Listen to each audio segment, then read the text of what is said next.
like is the best black artist and stand him face to face in a room with him, and he will eat that alive. Anyone who didn't know the story of what had went on with 50, this is what he's been through and this is where he's at now. I met 50 was at a release party.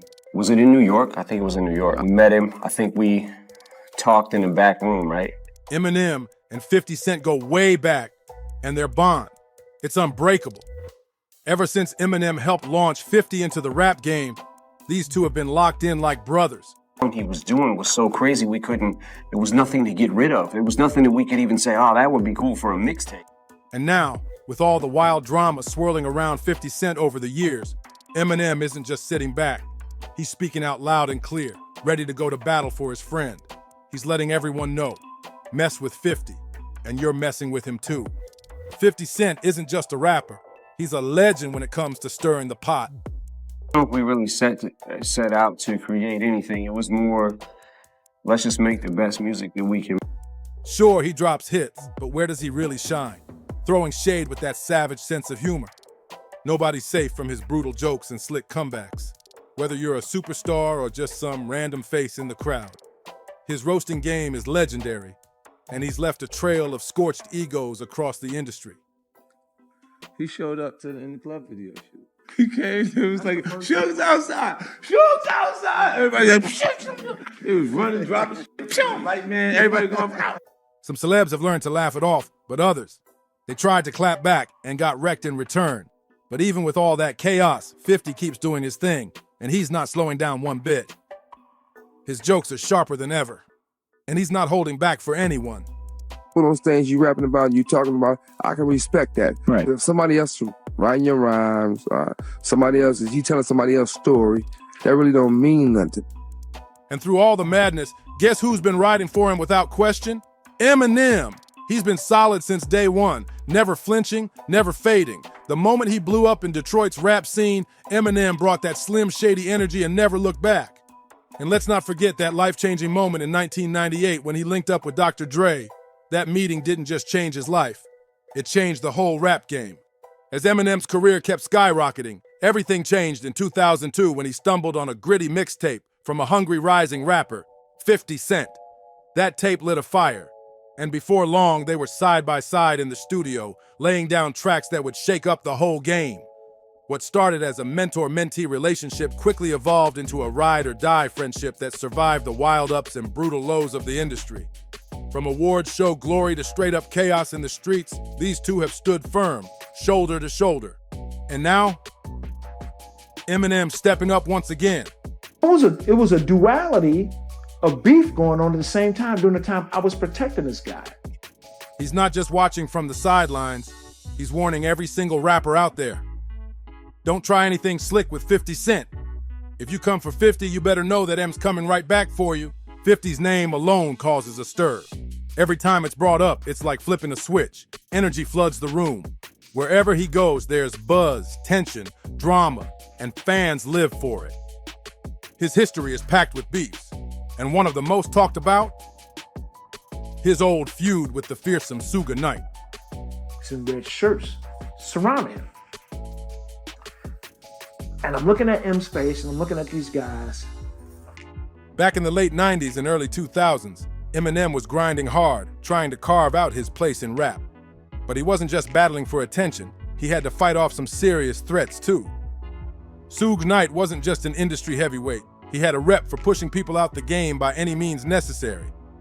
According to Byron Big Nas Williams, Eminem's former bodyguard, Suge allegedly made not one, but two moves to take Eminem out completely.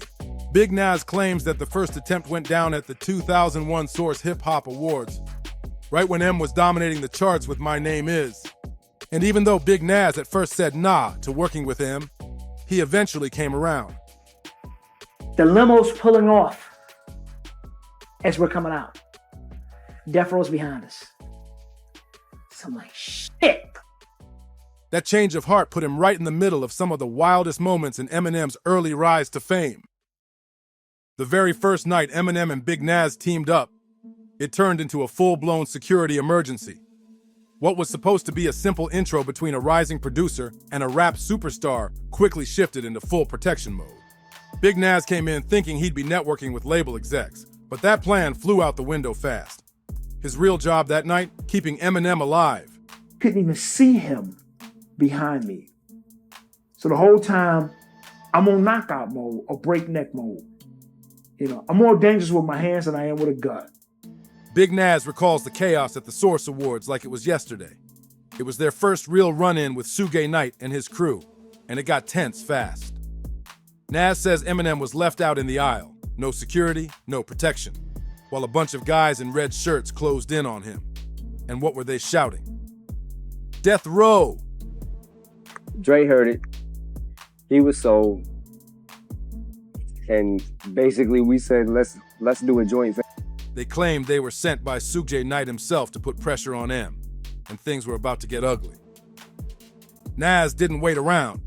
He grabbed Eminem, yanked him out of harm's way, and called Dr. Dre immediately. Dre was backstage at the time. What Eminem and his crew thought was a safe setup turned out to be a ticking time bomb. It's unfortunate that things turned out the way they did, but nobody knows what the future holds. Exactly. And They had no clue they were right in the middle of the long-standing beef between Death Row Records and Dr. Dre's camp. The moment M sat down, he was surrounded by red shirts shouting threats and pushing their way in. After that scary moment, Big Nas kicked his security into overdrive. He made sure a getaway car was always ready, just in case. But the event's strict limo rules meant the cars couldn't stay near the red carpet for long. Somebody said, Suge Knight here. I was at the bar, Game was there, he was shooting in the club scene. That added even more stress to an already dangerous situation. Backstage, Dr. Dre and his security squad weren't playing around. They formed a wall of muscle to make sure nobody could get near M. Meanwhile, Nas kept himself right in front of Eminem and his crew, ready to throw down if anything popped off. That night proved just how real the threats were, and how far Eminem's team was willing to go to keep him safe. It didn't take long before the real reason behind all that tension came to light. Suge Knight wasn't just after Eminem. It was really about 50 Cent. And Suge looked at him, and he took a puff of his cigar, and he blew it out, and he did like this, and they left.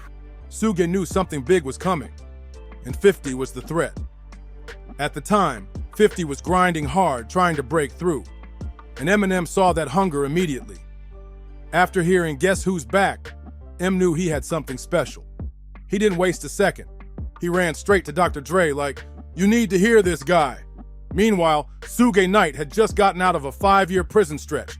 He was trying to rebuild his name and fix up Death Row's broken image. But while Suge was looking backward, Dre was looking forward and bringing in a new wave of talent that would shake the whole game. At the front of that wave, 50 Cent. When it came time to film the music video for In Da Club, the track that would turn 50 into a household name, things got real. Action!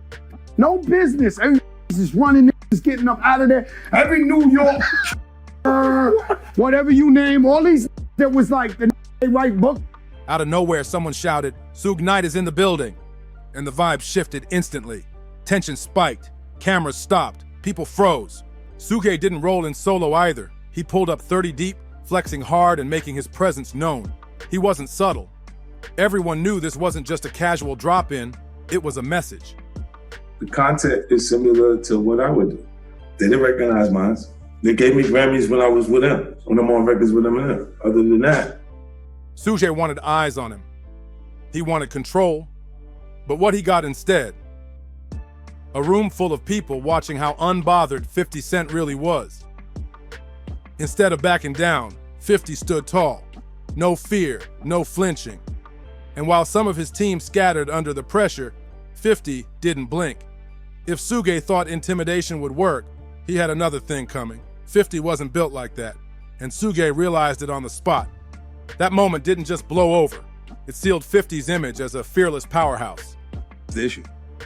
You see what I'm saying? Like, and I, with M, because like with Nori he had communication. He said, "Yeah, that's why I talked to the big homie." He went right back to filming and dropped one of the most iconic videos ever made. Fans saw the whole thing as proof of his leadership and strength. One fan put it perfectly. One thing you can see is how strategic and how much of a leader 50 is. That's what sets 50 Cent apart. He's not just a survivor, he's a symbol of hustle, grit, and staying true to yourself no matter what. One fan even said, seeing how inspiring he is, knowing he got off the streets for his son, it's heartbreaking how things turned out between them. Another added, someone should send this video to his son just so he sees the full picture. Our relationship, my Eminem is, Dr. Dre is Eminem's. That speaks volumes. Now, Suge Knight popping up on the In Da Club set wasn't just some random visit. Eminem had his own thoughts on the matter. And let's be real, Suge's history isn't exactly clean. With those past attempts on M's life, it's hard not to believe that Suge might have shown up that day with something dark in mind, possibly aiming to get rid of 50 Cent before he got too big to stop. The beef didn't stop with Suge either. 50 also has a messy history with Jay-Z, one of the biggest names in the game. And here's the crazy part. Even though 50 sold millions of records and changed hip-hop forever, he still hasn't won a single Grammy. Not one. Meanwhile, Jay-Z's sitting on 24 Grammys. That's enough to make anyone feel like the game might be rigged. 50's been vocal for years about feeling like the industry never gave him a fair shot, and he didn't hold back when it came to pointing fingers, especially at Jay. I'm offended by what he said, because I wasn't intending to say anything about that. I was going to be quiet about it, because I didn't want him to feel like he bought it out. Their rivalry has always been complicated. 50 believed that while he was out here building his empire, certain other artists, like Jay-Z, were getting special treatment. It wasn't just about awards, it was about respect. And in the 50's eyes, Jay's success cast a long shadow over everything he achieved. Even now, the tension lingers. 50 still carries strong feelings about how it all played out. But deep down, even he admits, maybe the real problem isn't just Jay-Z. Maybe there's something bigger behind the scenes, something nobody's fully figured out. Through all of it, Eminem has never wavered. He stood beside 50 through every trial, every feud, every threat. And word is, M's still sending out warnings, letting every rapper in the game know that if you come for 50, you're also coming face to face with Slim Shady. If you found this story as wild and real as we did, make sure to like, comment, and subscribe for more. Don't forget to share it with someone who needs to hear the real story behind the legends. Catch you in the next one.